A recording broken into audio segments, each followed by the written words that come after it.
আমরা এখন আছি পেহেলগ্রামে।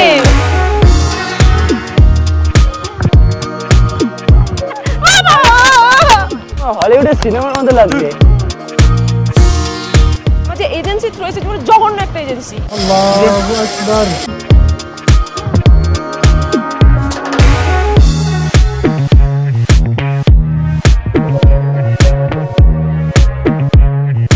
মাইকই পড়ে গেছে আমাদের মাইকের মেশিনটা। সো এখন আমরা আছি পেহেলগ্রামে আর আমাদের হোটেল থেকে জাস্ট ভিউটা দেখো, ওখানে একটা কি বড় পাহাড়। কালকে তো রাত্রে এসে একটা খুব আওয়াজ পাচ্ছিলাম ঝর্ণা, আমি ভাবছিলাম ওটা ঝর্ণাটা নাচ। তো আজকে আমরা এই পেহেলগাঁওয়ের সাইট সিন ঘুরবো, চলো তারপর রেডি হয়ে যাই। হোটেল থেকে যে ভালো লাগছে, জানি না কি কি অপেক্ষা করছে, চলো ঝটপট রেডি হয়ে নি। পুরোপুরি লাগেজ খোলার পর বলছে আবার লাগেজ প্যাক করতে হবে, কারণ আমাদের এই হোটেলটা চেঞ্জ করতে হবে, কারণ এই হোটেলে নাকি হিটার নেই এবং কাল রাত্রে ঝড় বৃষ্টির জন্য ওরা আপাতত এই হোটেলে আমাদের এনেছে। এখন অনেকটা সত্যি কথা বলতে হ্যারাসমেন্ট। এটা মানুষকে হ্যারাসমেন্ট করাটা লিমিট আছে। আমাদেরকে একটা ভালো হোটেলে আমরা ছিলাম, আমাদেরকে বলা হলো তোমরা ওখানে থাকতে পারবে না, এই হোটেলে চলে আসো। আমরা এই হোটেলে আসলাম, এই হোটেলে এসে বলছে যে কোনো রুম নেই, 12টার আগে কোনো রুম খালি আমরা আবার এখান থেকে আবার অন্য জায়গায় নিয়ে যাচ্ছে। আমরা 1 ঘন্টা ধরে এখানে দাঁড়িয়ে আছি, এবার এখান থেকে আমাদের অন্য একটা রুমে নিয়ে যাওয়া হচ্ছে, যেটা একদম বিচ্ছিরি একটা হোটেল। সেখানে হোটেলওয়ালার কোনো দোষ নেই, মানে হোটেলের লোকের কোনো দোষ নেই, আমার যে এজেন্সি থ্রু এসে জঘন্য একটা এজেন্সি। ও এত ঝামেলাঝাটির পর ফাইনালি আমরা বেরিয়েছি সাইট সিন করতে। মুডটা একটু ঠিক করার চেষ্টা করছি।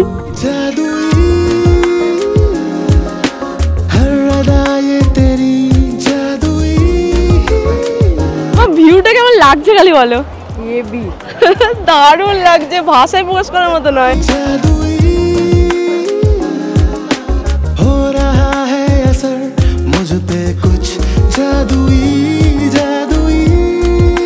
আমরা পেহেলগ্রামে এখানে নেমে গেছি, এখান থেকে আমরা ঘোড়ায় করে বাকি রাস্তাটা যাবো, মানে আরো 3টে মতো সাইট সিন আছে যেখানে ঘোড়ায় করে যেতে হবে। কি ছিল জায়গাগুলোর নাম কি ছিল প্রিয়া? এখান থেকে যাবো কোথায় কোথায় সুইজারল্যান্ড, তারপর মনে নেই। ফোনি রাইডে করে আমরা এখানে 3টে স্পট যাচ্ছি। কি কি কি কি যাচ্ছে হচ্ছে কাশ্মীর ভ্যালি, হ্যাঁ, দাভিয়ান আর মিনি সুইজারল্যান্ড।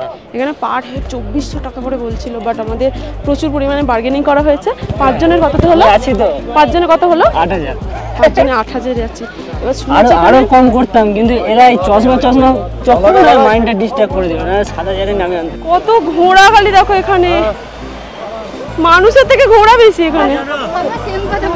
আমরা এখন এইখান থেকে যাব সেই উপরে, কত উঁচুতে যাবো, তাই তো খুব ভয় লাগছে ঘোড়ার পিঠে যেতে। উঁচুতে বলতে কত উঁচুতে বলতে এই উপরে।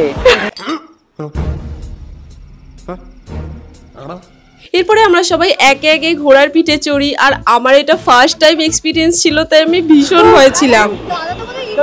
হ্যাঁ, যত ভয় না আমি পাচ্ছি, কত কষ্ট হচ্ছে, ভয় পাচ্ছে আমার, ভয় পাচ্ছে আমার। আমি যদি পড়ে যাই, ধরবি ভালো করে ধরে আছি আমি, পড়ে গেলে ঘোড়াটা আর থাকবে না। কি করে ভাই, প্রথমবার ঘোড়ায় উঠেছি, প্রথমবার, কিন্তু হেভি লাগছে। কার মতো লাগছে? সিনেমা, হলিউডের সিনেমার মতো লাগছে। এই ঘোড়াটা চুলটা, এই লোমগুলো আমার চুলের মতো কোকড়ানো। তোমরা দেখলে কিরকম অবস্থা, মানে ভুল করেও না, তোমরা যদি ভেবে নাও যে না হেঁটে আসা যায়, ইম্পসিবল, হেঁটে আসাই যাবে না। সিরিয়াসলি এখানকার রাস্তার অবস্থা এতটাই খারাপ না, এখান থেকে যাওয়া তো দূরের কথা, দেখলেই ভয় লাগবে। আর আমরা যত বেশি উপরের দিকে উঠছিলাম রাস্তা তত বেশি খারাপ হচ্ছিল। তো ফার্স্ট পয়েন্ট হচ্ছে এটাই। আমি খুব প্রথমে ভয় পাচ্ছিলাম, তারপরে মানে এখানকার ঘরগুলো তো ট্রেন্ড করা, কি জঘন্য রাস্তা, এরা কি ভালোভাবে নিয়ে আসছে। তো এটা আমাদের ফার্স্ট পয়েন্ট, দাভিয়ান।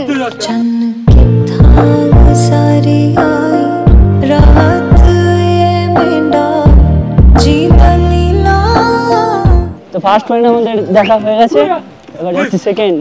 আর এরপরে রাস্তা আরো মারাত্মক হতে শুরু করে, মাঝে মধ্যে এরকম পাহাড়ি ঝর্ণা আর এবড়ো খেবড়ো রাস্তার উপর দিয়ে যেতে যেতে আমরা যেই মাইকটা দিয়ে এতক্ষণ ভিডিও করছিলাম, হঠাৎ করে তার মেশিনটা হারিয়ে যায়। মজা প্রচুর করছিলাম, কিন্তু হঠাৎ করে মাইকই পড়ে গেছে আমাদের মাইকের মেশিনটা, 40,000 টাকার দাম। এখন হচ্ছে যে আমরা মাইকের কানেকশন দিয়ে খোঁজার চেষ্টা করছি, মাইকটা কোথায় আছে। ঘুরতে এসে আর কত যে প্রবলেমের সম্মুখীন হতে হবে জানি না, ওরা এখনো পর্যন্ত আসেনি, এত নিচে চলে গেছে। আমি মা আর প্রিয়া 3 জনে যাচ্ছি উপরে। আর বাকি দুটো ঘোড়াদেরকে নিচে আনতে গেছি, জানি না কখন আসবে, আমার মনে হয় না আর পাবো।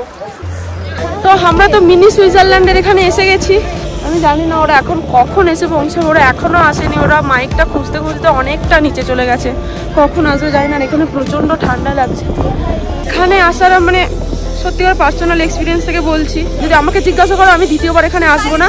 খুব একটা হেভি কিছু একটা নয়, প্রচুর রিস্কি। আমি বলবো এটা গলফ কোর্স, যদি কেউ দেখে থাকো এটা সেম এরকম প্রচুর রিস্কি। বাচ্চা নিয়ে ভুলেও নয়, একদম ভুলেও ভাববে না বাচ্চা নিয়ে আসার কথা। সে যদি 10 বছরের হয় তাও নয়। অনেক খুঁজেছি, অনেক, এমনকি খুঁজতে গিয়ে দ্বীপ প্রায় পাহাড় থেকে পড়ে গেছিল। আবার ঘোড় দেখাই কি অবস্থা, পুরো একদম পাহাড় থেকে। কেউ তো ঘোড়াটা ভেবেছে যে বাকিরা সব ব্যাকে যাচ্ছে, বাকি ঘোড়াগুলো ও ব্যাকে যেতে গেছে, ব্যাকেটা একদম সাইড থেকে গেছে, এরকম করে হেলে গেছে। আমার ভাই সেই সময় আমি মরার থেকে ভাবে ঝাঁপ দিয়ে দিই সাইডে। তুই ঝাঁপ দিয়ে দিচ্ছিস পুরো? ও পুরো এরকম হেলে গেছে, পুরো মানে পুরো পা বাইরে, আমি না পুরো সাইডে চলে গেছি। সো মন খারাপ করে লাভ নেই, যা হবার হয়ে গেছে। আমি বরং একটু বিনোমো খেলি। বিনোমো? সেটা আবার কি? বিনোমো হলো একটা ট্রেডিং প্ল্যাটফর্ম, যেখানে তুমি ট্রেডিং শিখতেও পারবে আর ট্রেডিং করতেও পারবে, যাতে কিছু পয়সা অন্তত আয় করতে পারি। এই দেখো, এটা হলো বিনোমোর ইন্টারফেস, আর এখানে গ্রাফ রয়েছে। এই গ্রাফ দেখে তোমাকে প্রিডিকশন করতে হবে গ্রাফটা উপর দিকে যাবে না নিচের দিকে। আর এখানে সিগন্যাল ফিচার্স রয়েছে, যেটা ইউজ করে তোমরা প্রিডিকশন করে আর্ন করতে পারো। এই দেখো, জিতেও গেলাম। ঠিক আছে, সে না হয় জিতে গেলে, কিন্তু টাকা তুমি কিভাবে পাবে? আর এখানে ডিপোজিট আর উইথড্র করা খুবই ইজি। এই দেখো, প্রথমে তোমাকে উইথড্রল অপশানে যেতে হবে, অ্যামাউন্ট সিলেক্ট করতে হবে, আর উইথড্রলে ক্লিক করতে হবে। দেখো টাকা ইনস্ট্যান্ট আমার ব্যাংকে চলে এলো। তাহলে বলো বিনোমোর ইন্টারফেস তোমার কেমন লাগলো? বাহ, খুব ভালো। তাহলে আর দেরি কিসের? ডেসক্রিপশন আর পিন কমেন্টে লিংক দেওয়া আছে, ওখান থেকে বিনোমোর ডাউনলোড করো আর ট্রেডিং করা শুরু করো। আর হ্যাঁ, এখানে তুমি প্রথম ডেমো অ্যাকাউন্টে $10,000 পর্যন্ত পেয়ে যাবে ট্রেডিং শেখার জন্য। তারপর ট্রেডিং শিখে গেলে রিয়েল অ্যাকাউন্টে টাকা ডিপোজিট করে ট্রেডিং করতে পারবে। আর স্ক্রিনে আমার প্রোমো কোড দেওয়া আছে, ওটা ইউজ করলে তুমি এক্সট্রা বেনিফিট পাবে। ঠিক আছে, চলো এবার একটু এনজয় করা যাক। চলো সব কিছু অ্যাডজাস্ট করেছি, এরপর মাইন্ড ফ্রেশ করার জন্য ওরা দুজন যাচ্ছে এই রাইডটা চড়ার জন্য। রেডি? আমার খুব ভয় লাগে, আমি উঠতে পারি না এই সবাই একদম। অনেকবার উঠেছি, চলো যাচ্ছি এবার। সাবধানে যাবে। টাটা।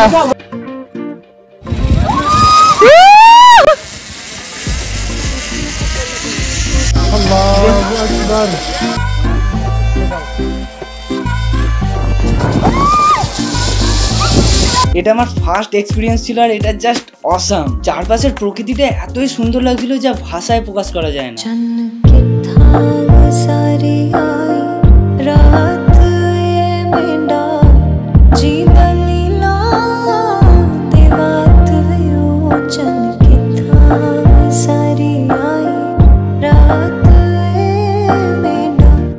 এরপরে ওখান থেকে নেমে আমরা আমাদের দুপুরের লাঞ্চটা সেরে নিই। আমরা এরপরে যাব আরু ভ্যালি, চন্দনওয়াড়ি আর বেতাব ভ্যালি। যাওয়ার জন্য এইখান থেকে গাড়ি বুক করতে হবে, এখানে ইউনিয়ন থেকে গাড়ি নিতে হবে, বাইরের কোনো গাড়ি অ্যালাউ নেই। এখানে যাই করো না কেন, করার একটা স্কিল লাগবে, সেই মেন স্কিলটা হচ্ছে ঝগড়া।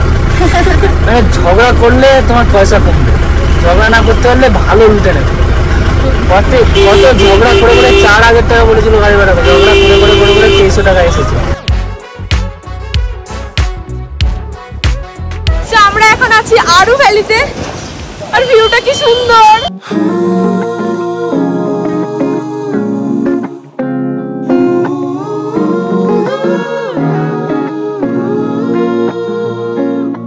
কাশ্মীরে এসে একটা কাশ্মীরি ল্যাঙ্গুয়েজ শিখেছি, ওয়ারু চুকা। হ্যালো, মানে কেমন আছো? আমি এখন এই জলটার উপর দিয়ে মিডিলে যাবো, ঝর্ণাটা থেকে যেতে পারি কিনা। আমি যাচ্ছি।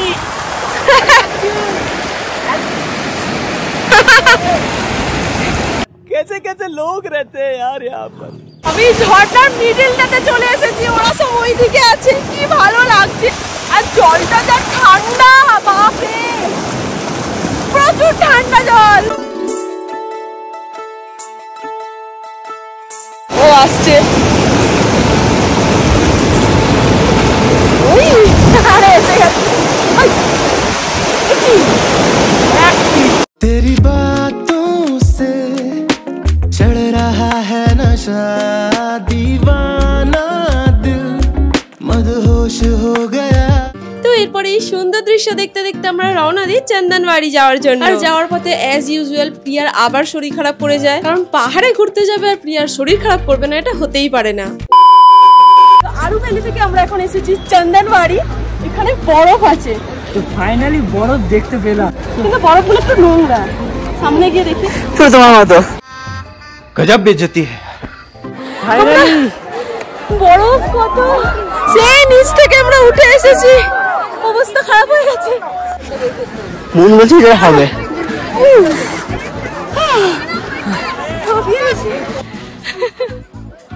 यार আমার হাত ধরে সবাইকে নিয়ে পড়বো কিন্তু দাদা, তুমি সবাইকে নিয়ে পড়ে যাও। আমরা এত দূর ট্রেকিং করে উঠেছি, এবারে ওই উপরটাতে যাবো, ওই উপরটায় ওখানটা অনেক বেশি বরফ আছে। আরো দেখি উঠতে পারি কিনা। এত ঠান্ডার মধ্যে গ্লাভস আনিনি, হাত পুরো জমে যাচ্ছে। তোরা নিচে গিয়ে আবার গ্লাভস আনি এনে আর উপরে উঠতে পারবো না, খুব পুরো জমে যাচ্ছে। কষ্ট করেছি, কেষ্টটাও পাচ্ছি। পড়ে যাবো। এরপরে মা আর পিয়া কন্টিনিউ বরফ ছুঁড়ে আমাদের নিচে নামানোর চেষ্টা করে, বাট আমরাও শপথ নিয়েছিলাম শত চেষ্টা করলেও আমাদের কেউ নিচে নামাতে পারবে না, তাই আমরা হ্যাভ এ রিল্যাক্স বলে ওখানেই শুয়ে পড়ি। Have a relax. স্বপ্ন পূরণ। বরফের মাঝে ঘুম পাচ্ছে। মানে যত এখানে এসে হ্যারাসমেন্টে পড়েছি, এগুলো দেখে সব মন শান্ত হয়ে গেছে।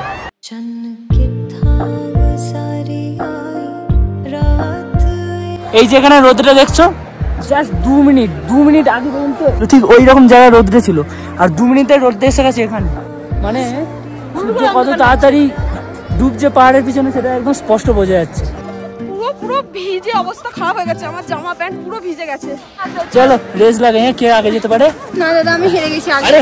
সত্যি বলতে পাহাড়ের উপরে ওঠার সময় কষ্ট তো একটু হয়েছিল, বাট নামার সময় ভীষণ মজা লেগেছিল। ওই অতটা উঁচু থেকে সবাই এইভাবেই স্লাইড করতে করতে নেমেছিল, সবাই স্লিপ খেয়ে নিচে চলে গেছে। ওখানে পিয়া একা আছে, আমাকে রেখে সবাই নিচে চলে গেছে, আমি একা উপরে। এই নিচে অব্দি সবাই চলে গেছে। এখন তুই লাঠি পেয়েছি, লাঠিটা নিয়ে নামবো। এখানে তো ওঠার থেকে নামা বেশি কঠিন, পুরো তো উল্টে পড়ে যাবো, উল্টে পাল্টে। স্লিপ খেয়ে আসো। এখন দাদা যাচ্ছে লাইফ সেভার, এই দাদা পড়ে যাচ্ছে।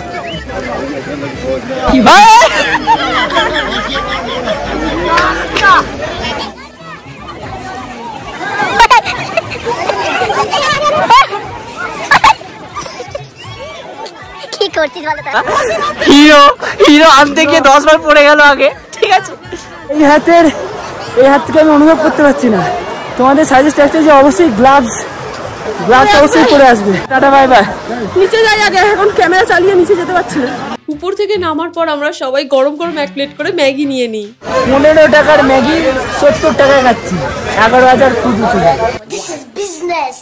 ঠান্ডার মধ্যে গরম গরম ম্যাগিটা কিন্তু হেভি লাগছে, আমার হাত কাঁপছে।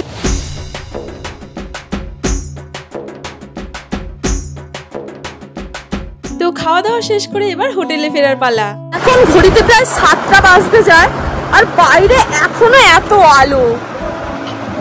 অবাক হয়ে যাচ্ছে, 7টা বাজতে আমাদের অন্ধকার হয়ে যেত এতক্ষণে। ফেরার পথে আমরা প্রচন্ড ক্লান্ত হয়ে গিয়েছিলাম, তাই বেতাব ভ্যালিতে আমরা হোল্ড করিনি। নামছি না, ক্লান্ত হয়ে গেছি। আমাদের লাইটটাও ডাউন হয়ে গেছে। আর ফেরার পথে আমার বরের শরীরটা হঠাৎ করে ভীষণই খারাপ হয়ে যায়, তাই আমরা আর বেশিক্ষণ কোথাও হোল্ড করিনি।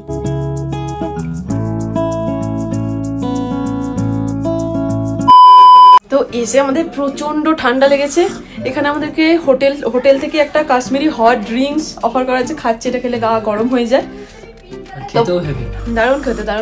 তো এখানে একটা ভালো ইন্টারেস্টিং জিনিস দিয়েছে, সেটা হলো এই যে মানে বেড গরম করবে আর কি। এটা হাই, মানে পুরো বেডটা গরম করে দেবে। হাই মোড আছে একটা, লো মোড আছে একটা, আর ফুড মোড আছে, মানে পায়ের দিকটা শুধুমাত্র গরম করবে। এটা একটা ভালো জিনিস দিয়েছে এখানে, পুরো বেডটাকে গরম করে দেবে। তো যাই হোক, চলো আজকে সকাল থেকে কি ঘটলো, মানে সত্যি কথা বলতে কাশ্মীরে আসার পর থেকে যা যা হ্যারাসমেন্ট হচ্ছে আমাদের সাথে, তোমরা তো সবই ব্লগে দেখতে পেলে যে কি হলো। সত্যি বলতে কাশ্মীরের লোকেদের ব্যবহার এত ভালো।